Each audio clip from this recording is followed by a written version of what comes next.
আমি মিস ক্যালকাটা, চাই না দিতে টিপস। এখনো তো কেউ জানে না আমার স্ট্যাটিস্টিক্স। আমি মিস ক্যালকাটা 1976। আমি মিস ক্যালকাটা, চাই না দিতে টিপস। নমস্কার, আমার প্রীতি, শুভেচ্ছা, ভালোবাসা এবং শ্রদ্ধা নমস্কার জানাই আমার প্রত্যেক ফেসবুক বন্ধুদের, আমার ইউটিউবের সাবস্ক্রাইবারদের এবং আমার ফেসবুকের ফলোয়ার্সদের এবং অন্তিম আমার শুভানুধ্যায়ীদের। আর আশা করি সকলে ভালো আছেন, সুস্থ আছেন, এটাই কামনা করি। আমি একটা ঘটনা কথা আজকে বলবো, সেটা এর আগেও অনেকবার ঘটেছে, অনেক জায়গাতেই হয়েছে, অনেক গ্রামাঞ্চলে হয়েছে, যে হিন্দুদের দুর্গাপুজো, কালীপুজো, বিভিন্ন পুজোতে মুসলিম মানুষদের অংশগ্রহণ, এমনকি অনেক মুসলিম ব্যক্তি হিন্দুদের মূর্তি গড়েছে। এর দৃষ্টান্ত অনেক আছে আমাদের পশ্চিমবঙ্গে। এবং আবার মুসলিমদের কোনো অনুষ্ঠানে হিন্দু সম্প্রদায়ের মানুষও যোগদান করেছে। এরকম একটা সম্প্রতি হিন্দু মুসলিম পাশাপাশি থেকে জীবনযাপন করে। একজনের বিপদে আরেকজন দাঁড়ায়, একটা সম্প্রদায়ের বিপদে আরেকটি সম্প্রদায় দাঁড়ায়। এখন তো সেটা আমরা সকলেই আশা করি সেটা হোক, চাই আমরা ভালো হোক। তো এরকম একটি ঘটনার কথা আপনাদের সঙ্গে আমি একটু শেয়ার করব। এমন হয়েছে, গ্রামাঞ্চলে কোনো বৃদ্ধা হয়তো তার কেউ নেই, আর্থিক অবস্থা অসচ্ছল, একদম দাহ কাজটা পর্যন্ত করতে পারবেন না, সে পয়সা নেই। সেই গ্রামে হয়তো মুসলিম অধ্যুষিত সে গ্রাম, একটা কি দুটো হিন্দু পরিবার আছে। সেই পরিবারে যদি কোনো বৃদ্ধ বা বৃদ্ধ অসহায়ভাবে মারা যান, সেই গ্রামের মুসলিম যুবকরা, মানুষেরা সেই বৃদ্ধ বা বৃদ্ধার দাহ কাজ করেন। নিজের এগিয়ে এসে বাঁশ কেটে, যেভাবে হিন্দু রীতিনীতি আমাদের হিন্দু জাতির আছে, হিন্দু ধর্মের, বাঁশ কেটে মাচা বেঁধে তাকে সেখানে শুয়ে শ্মশানে নিয়ে গিয়ে দাহ করা হয়। এটা মুসলিম যুবকরা বা মুসলিম সম্প্রদায়ের মানুষরা করেছেন। এইভাবে দুটো সম্প্রদায়ের মানুষ পাশাপাশি থেকে সম্প্রীতি তা রক্ষা করে যাচ্ছেন এখন। যদিও এই উদাহরণটা খুব কম আছে। এরকম হয়েছে বাংলাদেশে, কিছুদিন আগেও হয়েছে, হিন্দু পরিবার আক্রান্ত হয়েছে, মুসলিম পরিবার তাদের শেল্টার দিয়েছে। আবার উল্টোটাও হয়েছে, হয়তো কোনো জাতি দাঙ্গায় মুসলিম পরিবার আক্রান্ত হয়েছে, হিন্দু সম্প্রদায়ের পরিবাররা, মানুষজনেরা সেই মুসলিম পরিবারদের পাশে দাঁড়িয়েছে, তাদের রক্ষা করেছেন। খুব ভালো লাগে এগুলো দেখতে, শুনতে, জানতে। কিন্তু এগুলো তো হয় না, এর উল্টোটাই বেশিরভাগ ঘটে। কিন্তু এটা আমরা কেউ বুঝি না, কোনো সম্প্রদায়ের মানুষই বুঝি না যে রক্তটা পুরো লাল। আমাদের চোখ, কান, মুখ, নাক সবই আমাদের আছে, শুধু ধর্মটা আলাদা।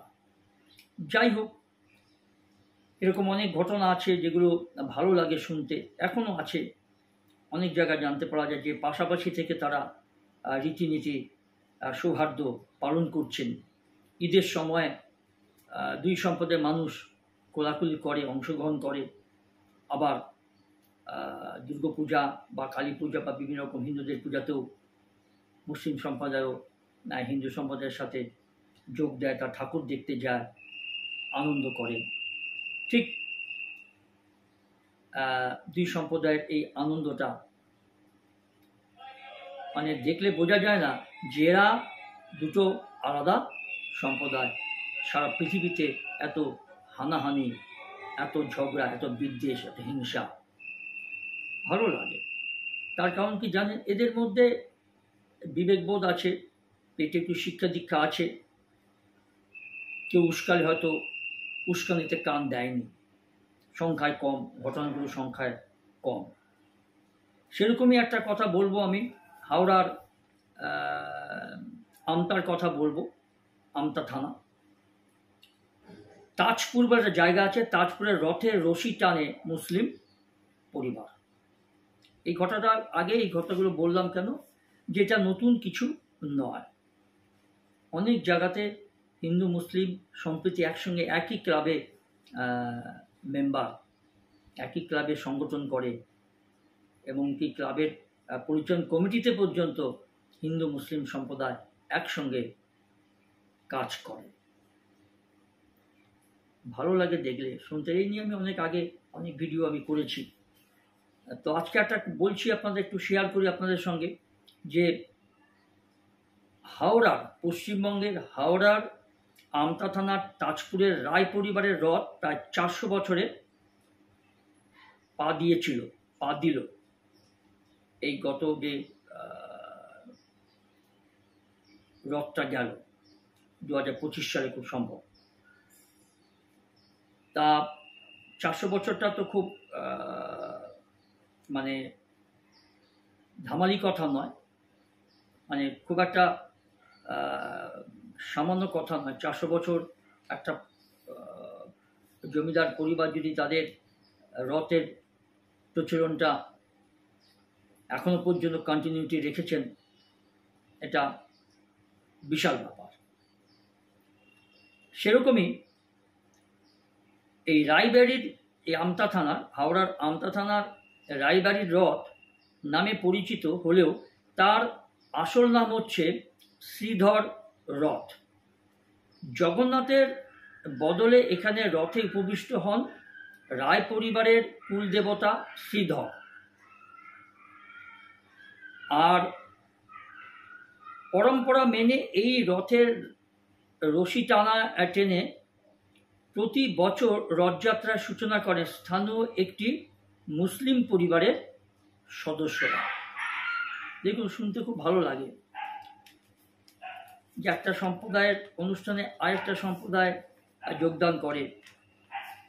আমার তো খুব ভালো লাগে যে সম্প্রীতি থাকুক, হিন্দু মুসলিমদের মধ্যে একটা সম্প্রীতি, ভালোবাসা,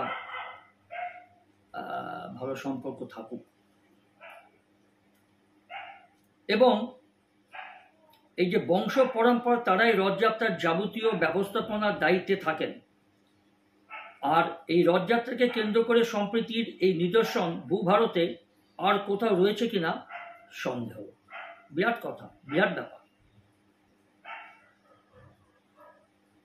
আর হাওড়ার বাগনানের কোরিয়া থেকে আমতার নাইটের পথে চক একটা স্টপেজ, সেখান থেকে গ্রামের রাস্তা চলে গিয়েছে বেতাই বন্দরের দিকে।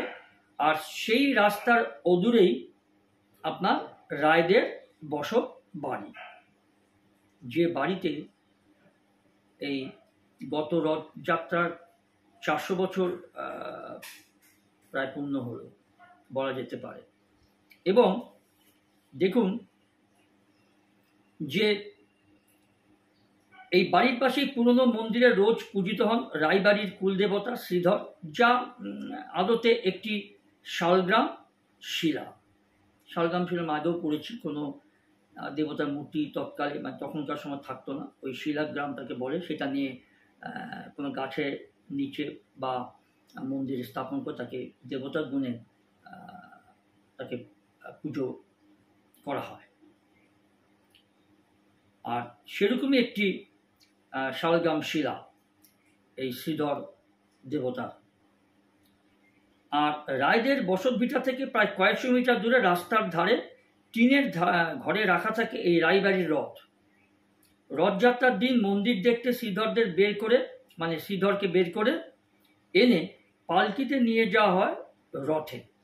প্রথা মেনে মোট 7 জন ব্রাহ্মণ এই কাজটা সম্পন্ন করেন।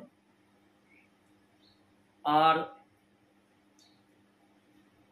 এই তাজপুরে শুরু হয় রথ টানা। আর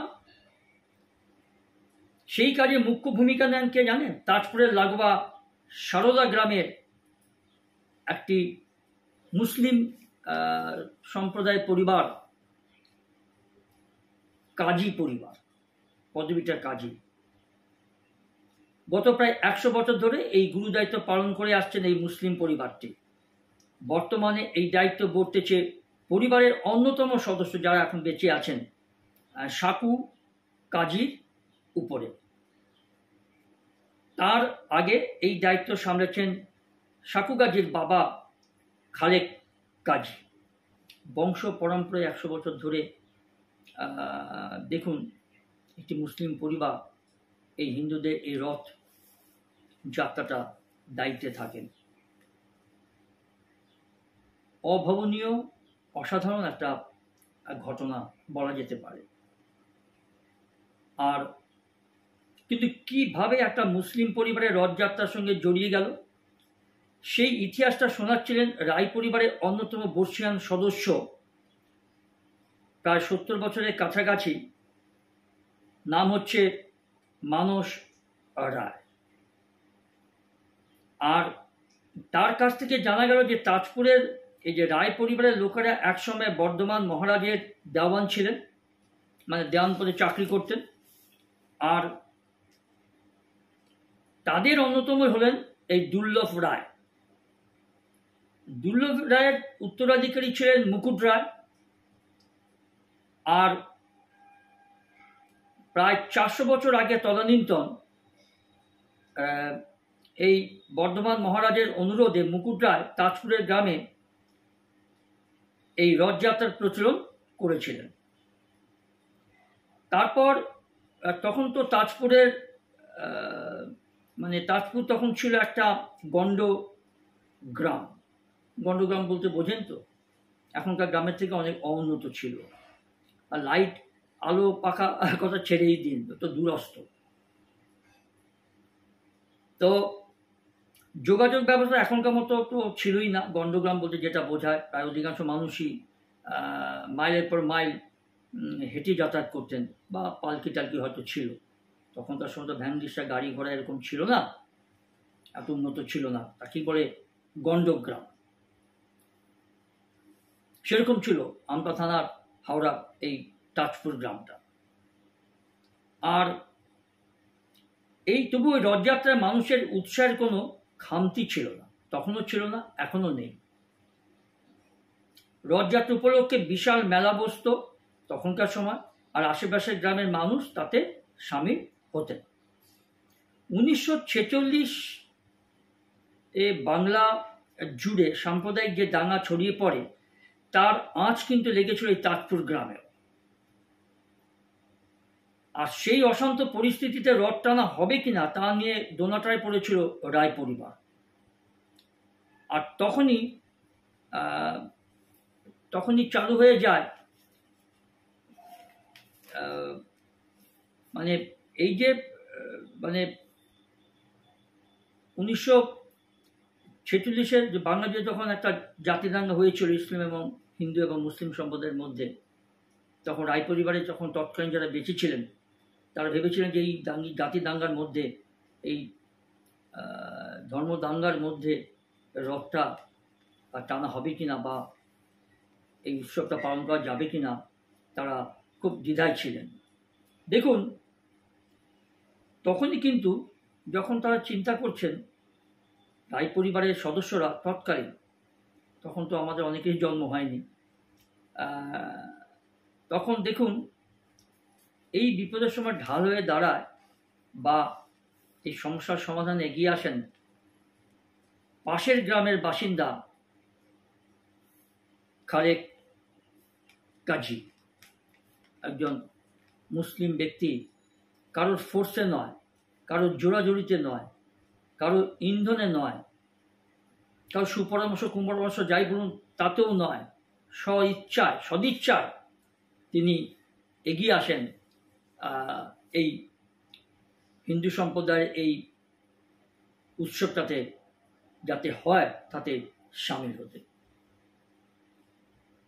আর এই মুসলিম সম্প্রদায়ের লোক হয়েও তিনি রায় পরিবারের লোকেদের অভয় দিয়েছিলেন যে প্রতি বছর যেমন রথ টানা হয়ে আসছে বা হয়, ঠিক তেমনই এই বছরও হবে। তৎকালীন সময়ের বছরের কথা বলছি, এটা বললেন খালেক কাজী। আর তার ডাকে আরেকটা কথা তিনি বললেন যে কোনোভাবেই এই রথ টানা প্রচলনটা, রীতিটা বন্ধ করা যাবে না। কি অভাবনীয় উক্তি, কথা, জেদ, উদার মানসিকতা এই মুসলিম সম্প্রদায় এই নমস্য ব্যক্তিটি খালেক কাজী। ভালো লাগে শুনতে। দুই সম্প্রদায়ের মধ্যে যদি এরকমই সবাই এগিয়ে আসতো, তাহলে এই কয়েক মাস আগে ঘটে যাওয়া মুর্শিদাবাদের শামসেরগঞ্জের এই জাতি দাঙ্গাটা হতো না, হিন্দুদের বাড়ি লুটপাট হতো না, বাবা ছেলে খুন হয়ে যেত না। যাই হোক, এগুলো তো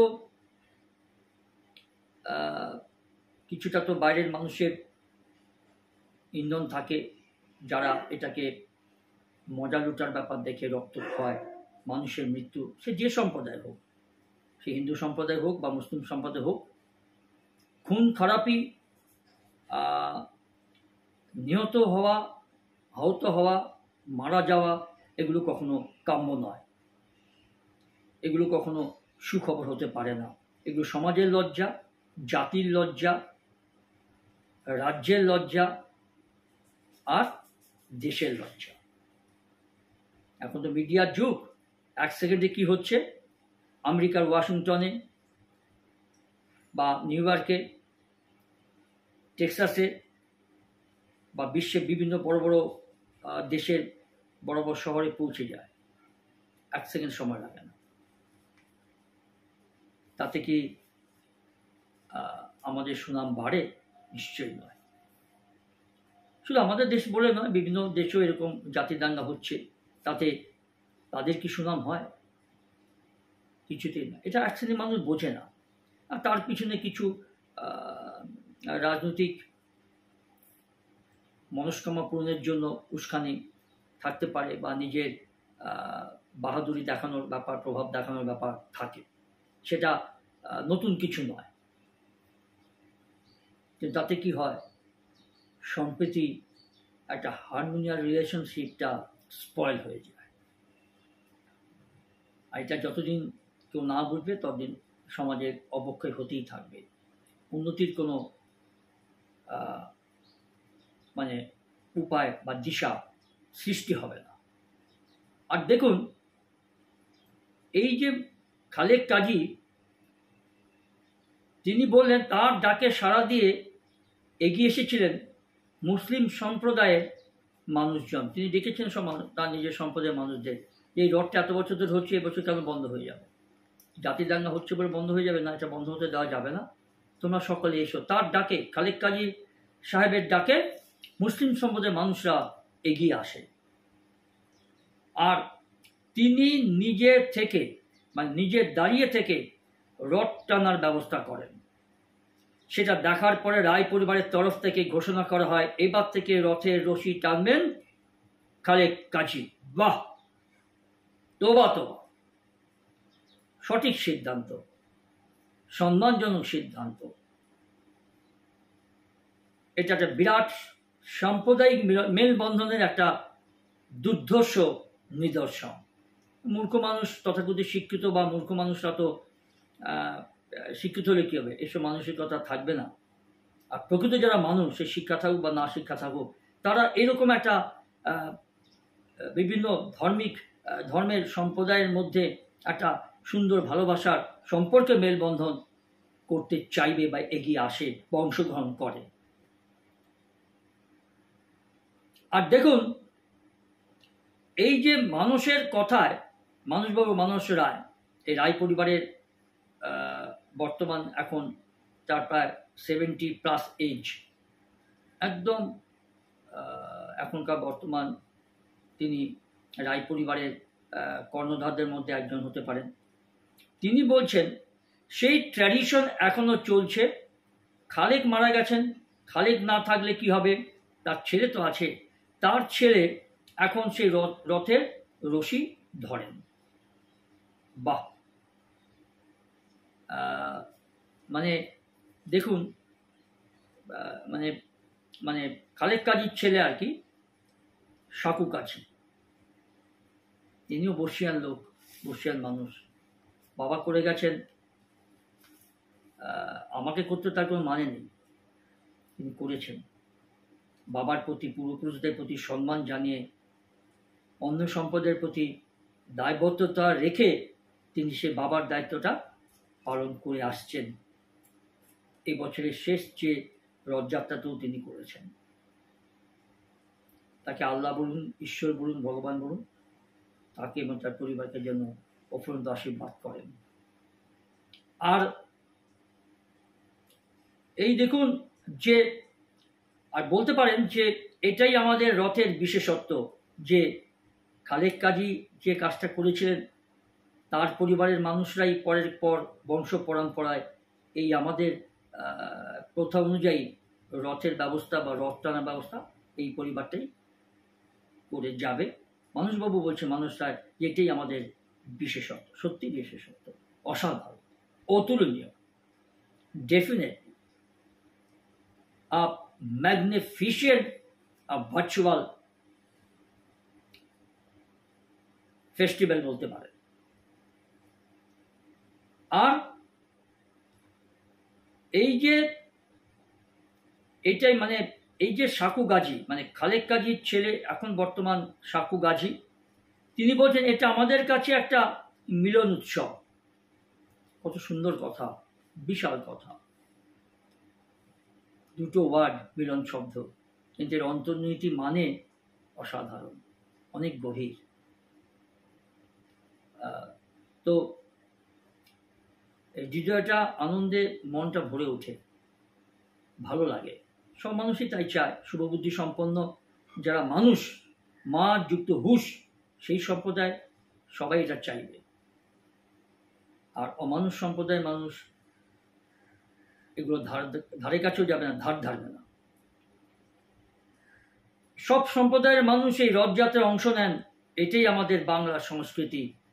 খালেক কাজীর ছেলে সাকু কাজী এই কথাটা বললেন, একজন মুসলিম সম্প্রদায়ের মানুষ, শুনতে ভালো লাগে।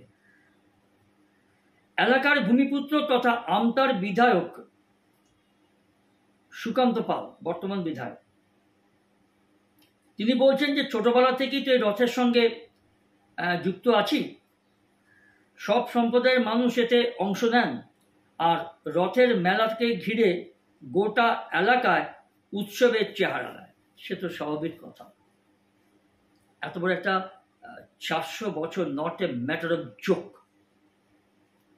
400 বছরের পুরনো একটা রীতি বা প্রথা এখনো চলে আসছে। একটা হিন্দু সম্প্রদায়ের উৎসব, তাকে রক্ষা করে যাচ্ছেন সেই হাওড়া আমতা থানার গ্রামের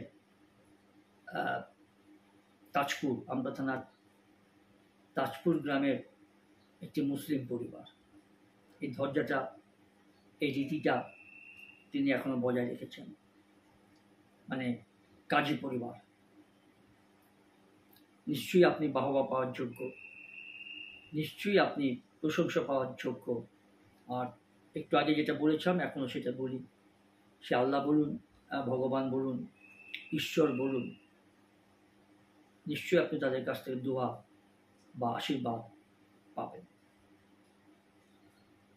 এই বলে আজকে এইটুকুই আমার কথা, আমার বক্তব্য শেষ করলাম ঘটনাটা জানানোর জন্য। ভাবলাম যে এটা একটু জানাই, ভালো লাগবে, কারণ আমি খুব গর্বিত যে আমার মানে এত ফ্রেন্ড রিকোয়েস্ট এখনও প্রায় 150 মতো আছে, আমি অ্যাকসেপ্ট করতে পারছি না, যেহেতু ওটা 5000 হয়ে গেছে।